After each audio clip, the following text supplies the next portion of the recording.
প্রিয় দর্শক, আসসালামু আলাইকুম। এন্ডোটিভির স্বাস্থ্য শিক্ষা অনুষ্ঠানে সকলকে স্বাগত জানাই। দাঁতের রোগ থেকে শরীরের অন্য রোগ পর্বে আজকে যে বিষয় নিয়ে আমরা আলোচনা করব তা হচ্ছে মুখ দেখে যায় চেনা। মুখ ও দাঁতের সাধারণ রোগের নির্ণয় করতে হলে তার পরীক্ষণ যেমন অপরিহার্য, তেমনিভাবে শরীরের অন্য যে কোনো রোগ নির্ণয়ের ক্ষেত্রে ওই সংশ্লিষ্ট যে অঙ্গ প্রত্যঙ্গ তা পরীক্ষণ যথার্থ। কিন্তু অনেক ক্ষেত্রে দেখা যায় যে শরীরের অন্য কোনো রোগের ক্ষেত্রে মুখ ও দাঁতের যে প্রাথমিক লক্ষণগুলো প্রকাশ পায় তা শরীরের অন্য সব রোগ নির্ণয়ের ক্ষেত্রে একটি মুখ্য ভূমিকা পালন করে থাকে। সেক্ষেত্রে এমন কিছু রোগ রয়েছে যেগুলো আমরা হয়তো সাধারণত চিন্তা করি না যে এই রোগের লক্ষণ এটি মুখ গহ্বরে আছে। আজকের আলোচনায় আমরা এমন কিছু রোগ নিয়ে আলোচনা করব যার প্রাথমিক লক্ষণ হিসাবে মুখ গহ্বরের অনেক ধরনের রোগের উপসর্গ চিহ্নিত করা যায়। প্রথমত আমরা ধরি যে পরিপাকতন্ত্রের রোগ। পরিপাকতন্ত্র আসলে মুখ গহ্বর থেকে গলনালী থেকে খাদ্য যে আমাদের স্টমাক বা আমাদের পাকস্থলী বলি এই এবং লিভার এবং এ ধরনের এটাকে পরিপাকতন্ত্র বলা হয়ে থাকে। এবং এই পরিপাকতন্ত্রের নানাবিধ সমস্যা, প্রথমত আমরা জানি যে গ্যাস্ট্রিকের সমস্যা, এই আলসার, এটা নানান রকমের অসুবিধা যেগুলোর প্রাথমিক কিছু লক্ষণ মুখের মধ্যে যেমন রয়েছে, তেমনিভাবে এই পরিপাকতন্ত্রের অনেক ধরনের কিছু ব্যতিক্রম অথবা কঠিন ধরনের কিছু রোগ রয়েছে যেগুলো সাধারণত নির্ণয় করা খুব কঠিন হয়। এর মধ্যে Kelly Paterson syndrome, coeliac disease, Crohn disease এবং আলসারেটিভ কোলাইটিস এবং সিরোসিস, এইগুলোর ক্ষেত্রে পরিপাকতন্ত্রের মুখ গহ্বরের সুস্পষ্ট লক্ষণ প্রকাশ পায়।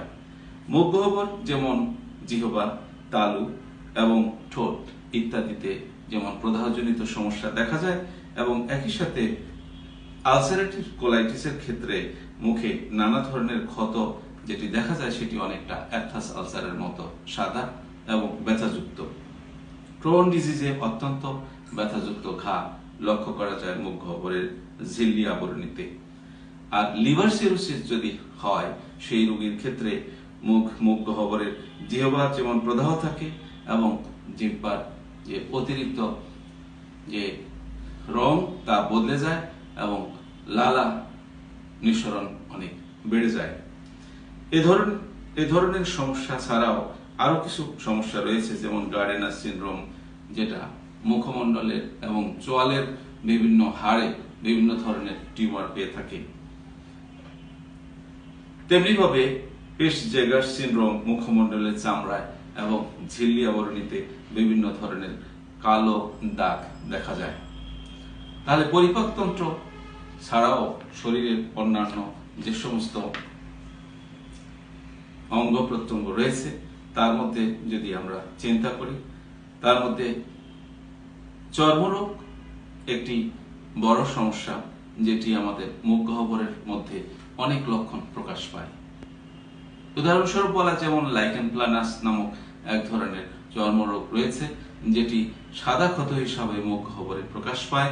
তবে মুখের ঝিল্লি আবরণীতে যে ক্ষত সৃষ্টি হয় এটি অনেক ক্ষেত্রে ক্যান্সারের পূর্বাবস্থা হতে পারে। এছাড়া এটি সাধারণত মহিলাদের মাড়ি, ঠোঁট বা তালু এবং মুখ গহ্বরের মধ্যে বিভিন্ন স্থানে আক্রান্ত হতে দেখা যায়। এছাড়া ডিসকেরাটোসিস কনজেনিটা এবং পেম্পিকাস নামক দীর্ঘমেয়াদী যে চর্মরোগ রয়েছে সেগুলোর প্রাথমিক লক্ষণ মুখ গহ্বরে প্রকাশ পায়।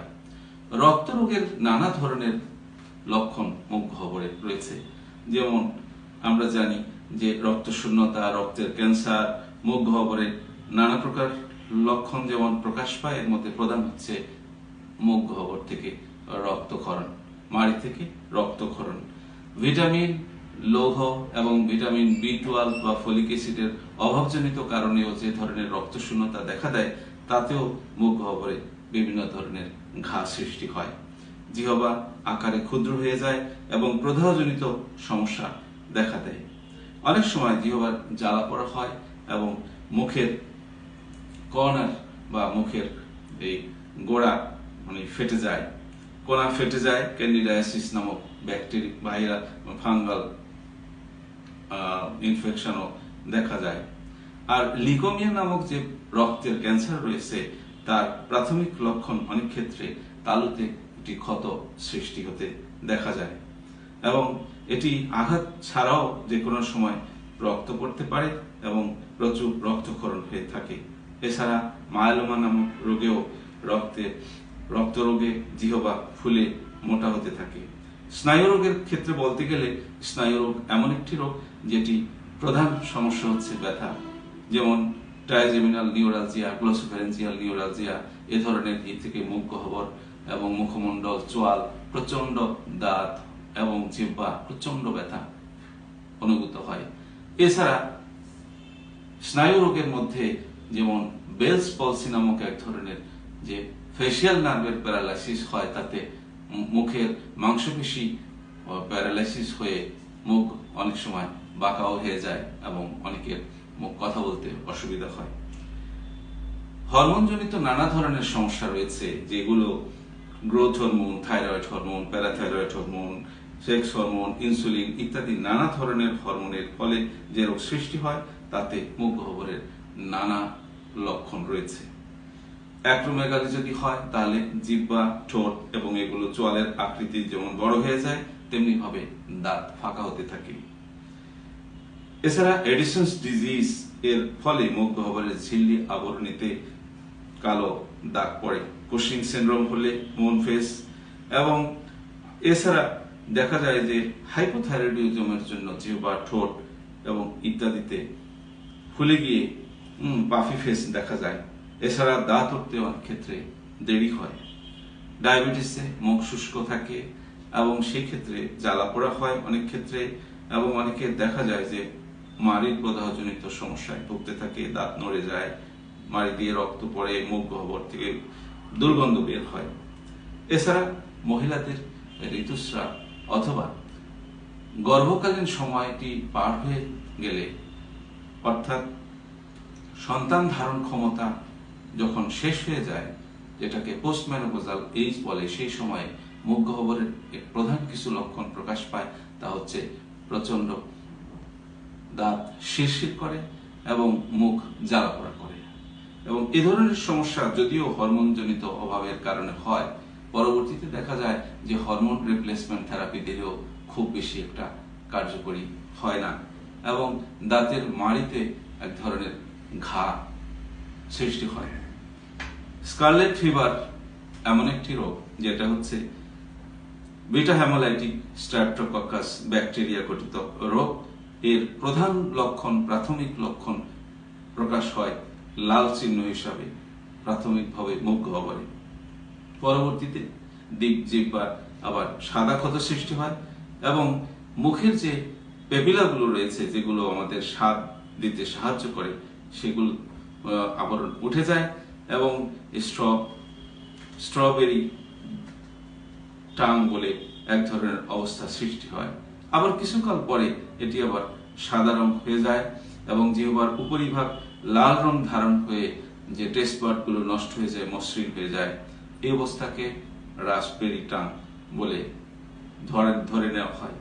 মুখ গহ্বরের এ ধরনের লক্ষণ সাধারণত 2-3 সপ্তাহ লেগে যায় এবং উচ্চমানের অ্যান্টিবায়োটিক, পেনিসিলিন ওষুধের প্রয়োজন হয়।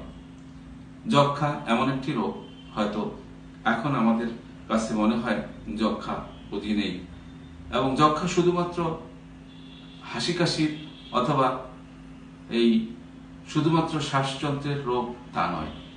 যক্ষ্মা এখন দেখা যাচ্ছে ভিন্নভাবে প্রকাশিত হচ্ছে, যেমন চোয়ালের হাড়েও যক্ষ্মা ধরা পড়েছে, বহু রয়েছে। কিডনিতে যক্ষ্মা ধরা পড়েছে এবং আমাদের যে পরিপাকতন্ত্রের বিভিন্ন জায়গায় এই ধরনের আর আমাদের শ্বাসযন্ত্র তো রয়েছে।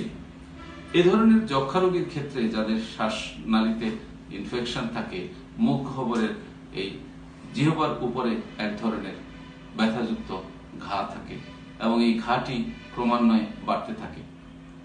এই ব্যথা থেকে, এবং এটি অত্যন্ত সোয়াসী প্রকৃতির, এবং এই জন্য দ্রুত এই ধরনের রোগীকে চিকিৎসার জন্য বক্ষব্যাধি বিশেষজ্ঞের শরণাপন্ন হতে হবে। সিফিলিস এমন একটি রোগ যে রোগের প্রধান 3টি ধাপ থাকে। প্রাথমিক ধাপে, প্রথম ধাপে দেখা যায় জীবাণু দেহে প্রবেশ করার সাথে সাথে জিহ্বা এবং ঠোঁটে শ্যাঙ্কার নামক এক ধরনের ঘা লক্ষ্য করা যায়। এই অবস্থা 1 থেকে 2 মাস থাকে এবং এটি অত্যন্ত সোয়াসে। 2 থেকে 4 মাস পরে আবার এটি পরিবর্তিত হয়ে পরবর্তী ধাপে যখন যায়, তখন এই ধাপে আবার স্নেইল ট্র্যাক নামে এক ধরনের ভিন্ন রকম ঘা সৃষ্টি হয়। এই ক্ষতটির রূপ আগেরটির তুলনায় ভিন্ন হলেও কিন্তু এটি সবচেয়ে বেশি সোয়াসে, এবং যে ঘাটি সৃষ্টি হয় তা ব্যথাহীন থাকে। এই ব্যথাহীন থাকে বলে অনেকে এটিকে গুরুত্ব দেয় না। তৃতীয় ধাপে যে ঘাটি সৃষ্টি হয়, পুনরায় আবার কখনো কখনো এই ঘাটি আবার দেখা দেয়, সেটি হলো সিফিলিটিক লিউকোপ্লাকিয়া নামে দেখা যায়। এবং এটির সবচেয়ে ভয়ঙ্কর দিক হচ্ছে এই সিফিলিটিক লিউকোপ্লাকিয়া থেকে মুখের ক্যান্সার সৃষ্টি হতে পারে। এছাড়া কনজেনিটাল সিফিলিস রোগীর বিভিন্ন ধরনের দাঁতের গঠনগত সমস্যা তো রয়েছে, যেমন হাসিসন্স ইনসাইজার্স, মালবেরি মোলার্স অথবা মোন্স মোলার। এগুলো হচ্ছে জন্মগত কনজেনিটাল সিফিলিসের কারণে হয়ে থাকে। গনোরিয়া আরেকটি যৌনবাহিত রোগ, এবং এটি মুখে একটা নন স্পেসিফিক আলসার বা যেটা স্টোমাটাইটিস আমরা বলি, মুখের ঝিল্লি আবরণীতে এক ধরনের প্রদাহ সৃষ্টি করে, এবং এটি খুব গভীর ঘা সৃষ্টি হয় না, বিভিন্ন স্থানে বিক্ষিপ্তভাবে থাকে, এবং এটি কষ্টদায়ক না হলেও স্বাভাবিকভাবে রোগীর খাবার দাবারে খুব অসুবিধা হয়। সবচেয়ে বড় সমস্যা সেটি হলো এই রোগটি মুখের লালার মাধ্যমে ছড়ায়। এবার আসি আমরা বর্তমান বিশ্বের একটি সভ্যতার প্রতি হুমকি স্বরূপ যে ঘাতক ব্যাধি এইডস এ বিষয়ে। কারণ এইডস এর রয়েছে মুখ গহ্বরের প্রাথমিক লক্ষণ অনেক, এবং 3টি প্রধান লক্ষণ নিয়ে এই এইডস যখন প্রথম আবিষ্কৃত হয়, তখন দেখা গিয়েছিল 1981 সনে মার্কিন যুক্তরাষ্ট্রের চিত্রাভিনেতা হাডসন যখন অজ্ঞাত রোগে মারা গেল, তখন মার্কিন মুলুকে এ নিয়ে অনেক হইচই পড়ে। পরবর্তীতে বিভিন্ন তথ্য উপাত্ত থেকে দেখা যায় হাডসনের যে ডেন্টিস্ট, সে দীর্ঘদিন থেকে তার মুখে 3টি প্রধান লক্ষণ প্রকাশিত হয়েছিল, যে 3টি পরবর্তীতে এইডস রোগীর প্রাথমিক মূল লক্ষণ হিসাবে প্রকাশিত হয়েছে। এর মধ্যে হচ্ছে ক্যাপোসিস সার্কোমা নামক এক ধরনের ঘা, ওরাল ক্যানিডিয়াসিস নামক এক ধরনের ফাঙ্গাল ইনফেকশন, এবং জিহ্বার উপরিভাগের শেষের দিকে একটি হেয়ারি লিউকোপ্লাকিয়া নামক এক ধরনের ক্ষত সৃষ্টি হয়ে থাকে, যে 3টি লক্ষণ এইডস রোগীর ক্ষেত্রে প্রধান এবং প্রাথমিক লক্ষণ। এই কারণে বলা হয় যে এইচআইভি ইনফেক্টেড বা এইডস রোগী শনাক্তকরণে ডেন্টাল সার্জনের অনেক ভূমিকা রয়েছে।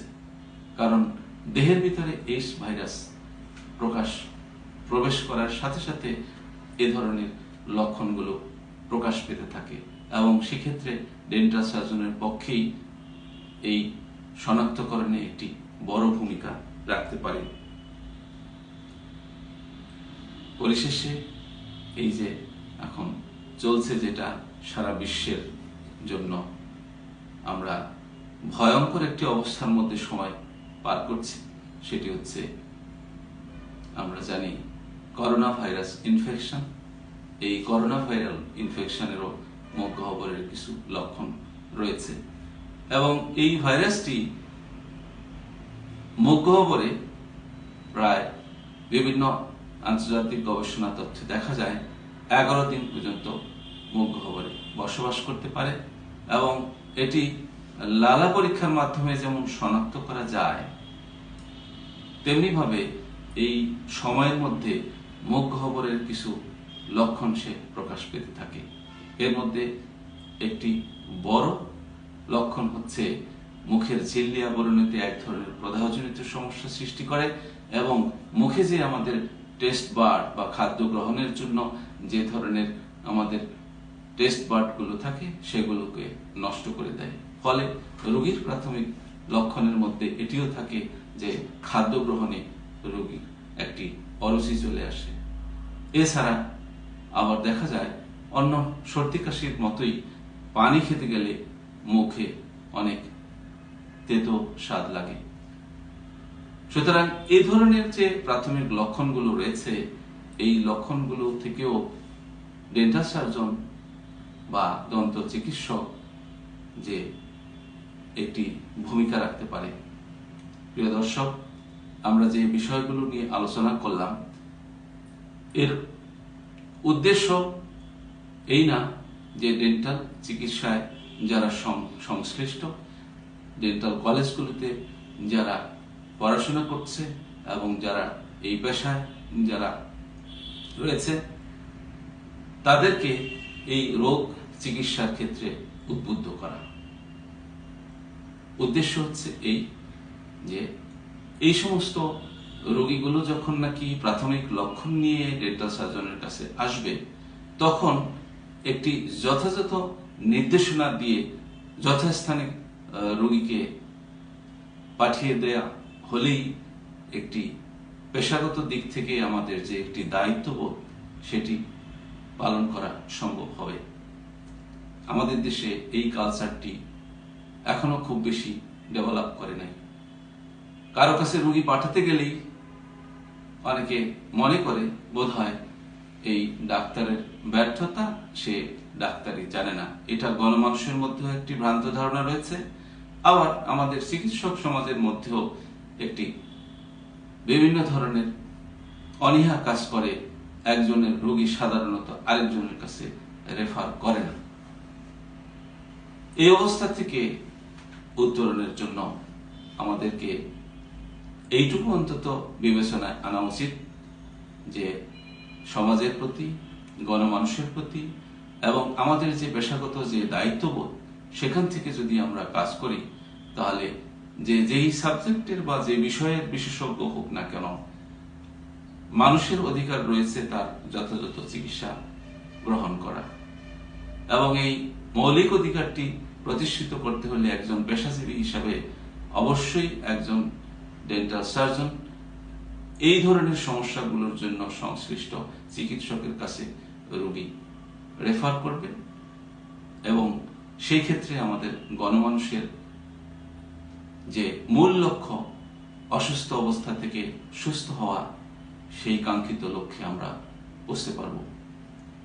এই প্রত্যাশা রেখে আজকে যে বিষয়গুলো আলোচনা করলাম তা থেকে আমাদের কিছু যদি উপকারে আসে, সেই বিষয়টিকে মাথায় রেখে সকলের সুস্বাস্থ্য এবং মঙ্গল কামনা করে আজ এ পর্যন্তই। আরেকদিন হয়তো আমরা অন্য কোনো বিষয় নিয়ে আলোচনা করব। ধন্যবাদ সকলকে।